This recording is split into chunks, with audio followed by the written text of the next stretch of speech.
யாருமே மாறலையே, என் கணவன் மாறலையே, மனைவி மாறலையே, பிள்ளைகள் மாறலையே, சூழ்நிலை இப்படி இருக்குது, கடன் இப்படி இருக்குது, வியாதி இப்படி இருக்குது, இது போகாம இருக்குது. பிரச்சனை என்பது எல்லாருக்கும் வரக்கூடியது. இட்ஸ் a காமன், பொதுவானது. பிரச்சனை இல்லாத மனுஷர்கள் இந்த உலகத்துல யாருமே கிடையாது. பிரசிடென்ட்ல இருந்து பிரைம் மினிஸ்டர்ல இருந்து சாதாரண ஒரு பிரஜைகள் வரைக்கும் பிரச்சனைகள் இருக்கிறது. எங்க போனாலும் பிரச்சனை. ஆனா தேவனுடைய பிள்ளைகளுக்கு கர்த்தர் ஒரு அதிகாரம் கொடுத்திருக்காரு. உன் மலையை பார்த்து, உன் பிரச்சனையை பார்த்து நீ பெயர்ந்து கல்லுண்டு போ என்று சொன்னால் நீ சொன்னபடி ஆகும் என்று சொல்றார். யார் சொல்லணும்? பாஸ்டர் சொல்லணுமா? நினைக்கிறேன் பாஸ்டர் ஏதாவது சொன்னா நடக்கும். நடக்கும் பாஸ்டர் சொன்னா. ஆனா நீங்க சொல்லணும். எல்லாம் சொல்லணும். நான் சொல்லணும். உங்க பிரச்சனையை நீங்க தான் பார்த்து சொல்லணும்.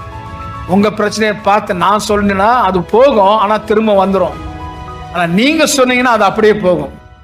அல்லேலூயா.